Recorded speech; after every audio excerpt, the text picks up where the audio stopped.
Bem-vindos de volta a mais uma aula de CSS. Agora, pessoal, estamos entrando na reta final. Vamos conhecer como trabalhar com layout em CSS.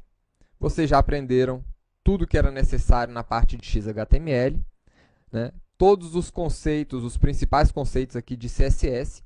E nessa etapa final, nós vamos aprender como estruturar, né, visualmente aqui as nossas páginas XHTML para ter esses visuais que nós encontramos aqui nas páginas da internet.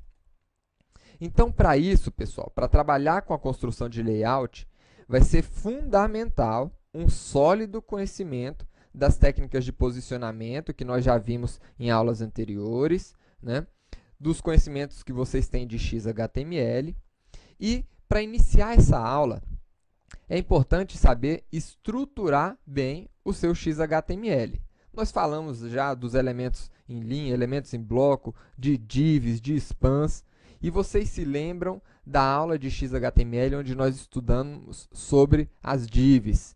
Eu disse para vocês que as divs são utilizadas para estruturar a sua página, para definir as grandes áreas da sua página. Então, o que isso quer dizer, né? Quando nós entramos em uma página na web, em geral elas estão estruturadas aqui em o topo, nós temos aqui um menu de navegação principal, temos aqui uma área de destaque no lado esquerdo, no centro, né? Em geral nós temos um rodapé nessas páginas. Se nós viermos aqui no R7, temos uma estrutura também, né? Um cabeçalho, um menu agora aqui na vertical, né? Temos a área de conteúdo, onde dentro dessa área de conteúdo é estruturada também de uma maneira totalmente diferente das outras páginas que a gente viu, né? E também temos ali um rodapé nessa página. Na página da Petrobras também, nós temos aqui um cabeçalho, um menu, temos duas colunas aqui nesse layout. Então, pessoal, é isso que nós vamos começar a trabalhar, é nesse tipo de construção, tá bom? Então, o que acontece? Quando vocês estiverem estruturando o HTML de vocês, é importante nomear bem essas estruturas. Evitar dar nomes, por exemplo, de topo azul, né? Fundo, rodapé vermelho. Essas propriedades de cor, vocês podem ser que no futuro vocês alterem essas propriedades. Então, é importante que o nome das áreas que nós estamos montando, né, sejam nomes que definam o propósito daquela área. Então, uma div, por exemplo, pode receber o ID menu. Uma outra div, que está estruturando o conteúdo ali, pode receber o ID conteúdo.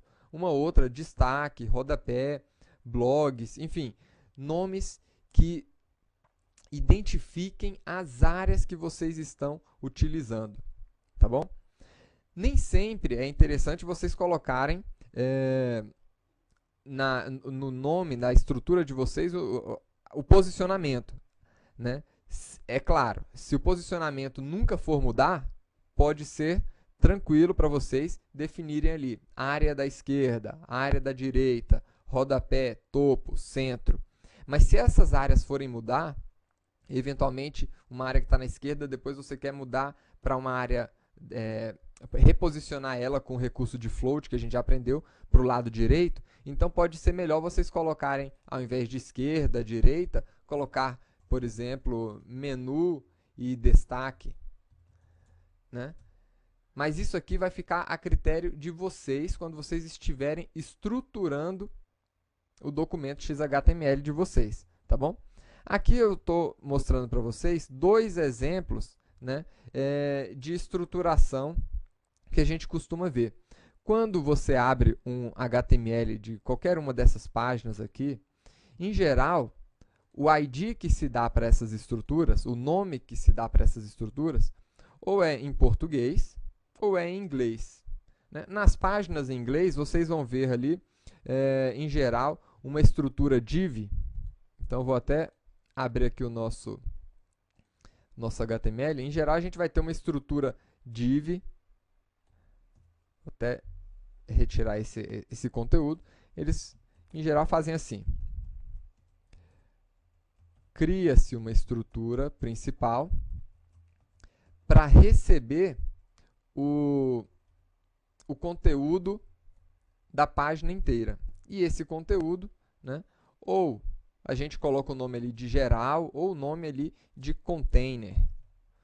Se a gente estiver trabalhando, né, com o padrão em inglês de nomenclatura, vocês coloquem o nome em inglês. Né? Se adotarem o padrão em português, mantenham sempre em português, né? Mas escolham um padrão. E aí, dentro dessa estrutura, né, a gente, em geral, coloca ali uma estrutura que representa o cabeçalho, onde a gente vai colocar as informações de cabeçalho, a logomarca, o título.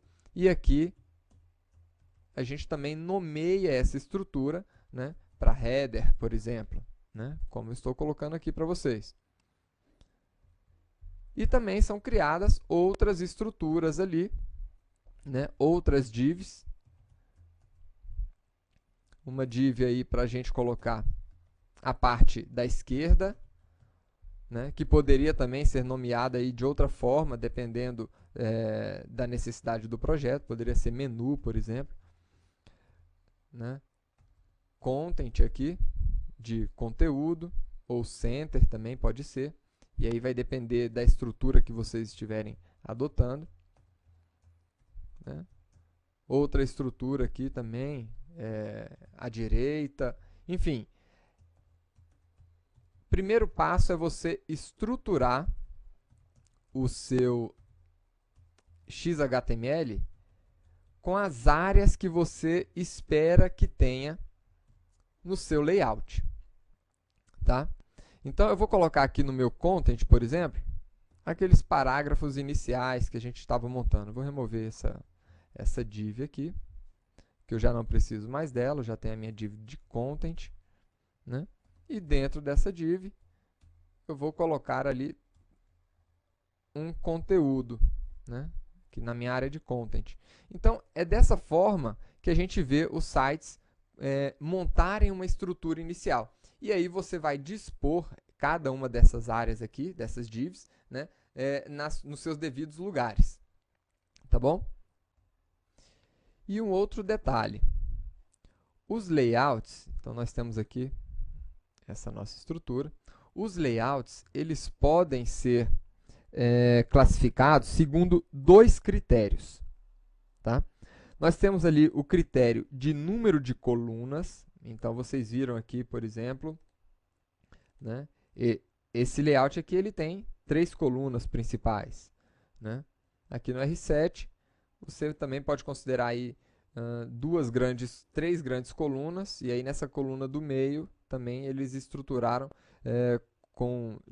de maneiras aqui diferentes, aglomerando aqui 2, 3 colunas ali dentro também. Né? Na Petrobras, nós só temos aqui 2 colunas. Né? Na Vale, temos aqui 2 grandes colunas também. Enfim, aqui na W3 Schools, 3 colunas.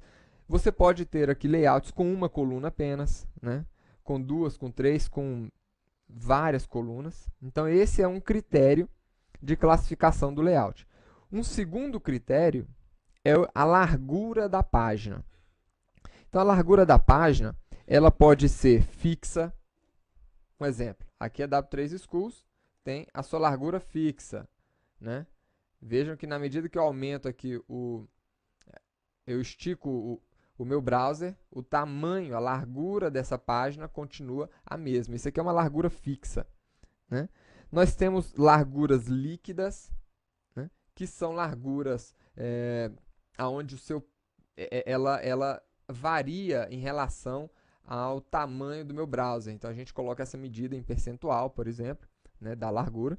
E nós temos aí também os layouts com larguras elásticas, onde a gente define a largura em relação ao tamanho de fonte, por exemplo. Tá bom? Então, vamos começar a nossa aula de hoje.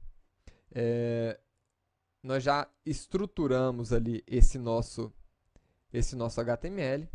Né? Vamos aqui atualizar o HTML. Aqui, esse HTML já está composto aqui da nossa estrutura básica, um container, um cabeçalho, uma parte à esquerda, o conteúdo, uma parte à direita e um rodapé. né?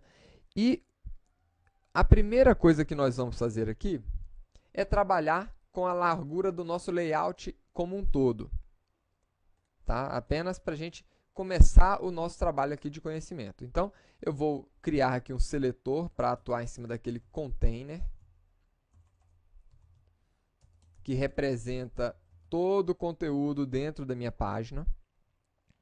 E aqui nós podemos definir, por exemplo, um portal, né? Vamos colocar aqui uma borda, um pixel sólida e negra.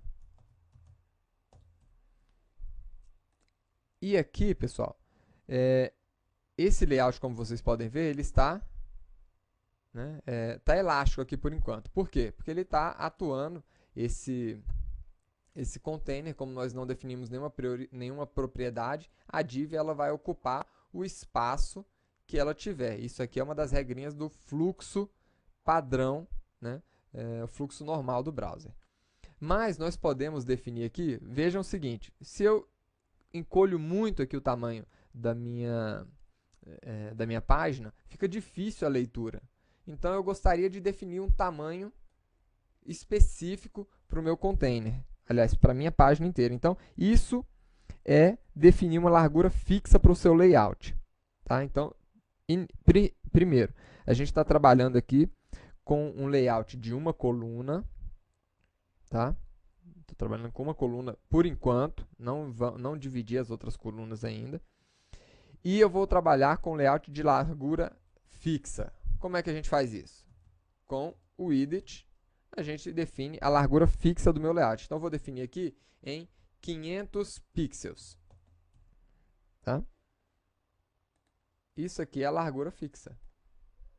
Então, independente da largura do meu browser ou do meu monitor, né, essa largura aqui não se altera. Tá bom? Agora, a vantagem desse tipo de layout com largura fixa é que a gente tem o perfeito controle, né, sobre as dimensões aqui desse componente de layout que a gente está montando. E a gente tem a garantia de que esse layout ele vai ser renderizado, né, da mesma forma, com as suas dimensões, independente do tamanho da janela que o usuário estiver adotando. Agora, a desvantagem qual que é? Vocês já devem ter visto. É o mau aproveitamento aqui, ó, do espaço horizontal quando a gente aumenta a resolução, ou aumenta aqui o tamanho, né, do nosso browser, né?